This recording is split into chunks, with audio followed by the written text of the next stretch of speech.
Hey everyone, welcome to Easy Guitar Practice. As usual, let's start by reviewing this exercise.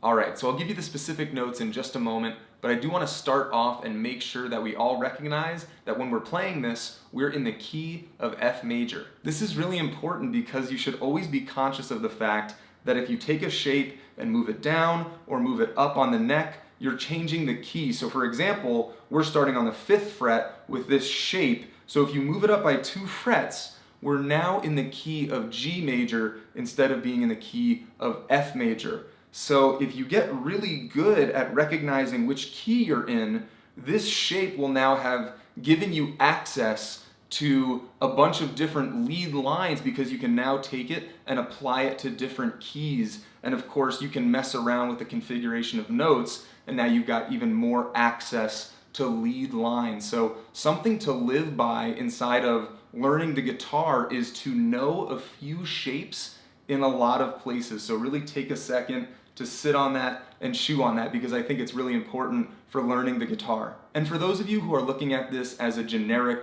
or stiff scale exercise, I want to put it into a situation so you can understand the applicability. So really quick, 3, 4.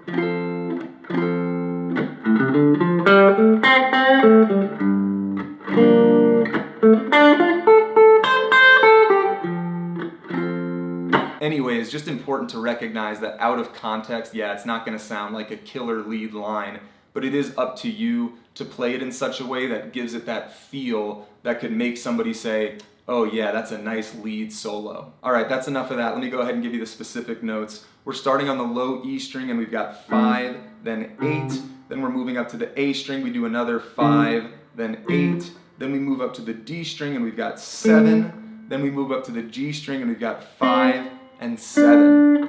Now we're going to move up the neck a bit. We're going to start on the D string for this second half, and we're going to go 7 and 10, and then we're going to go up to the G string for another 7 and 10. Then we go up to the B string, we hit 10, and then we go up to the high E string, and we hit 8 and 10.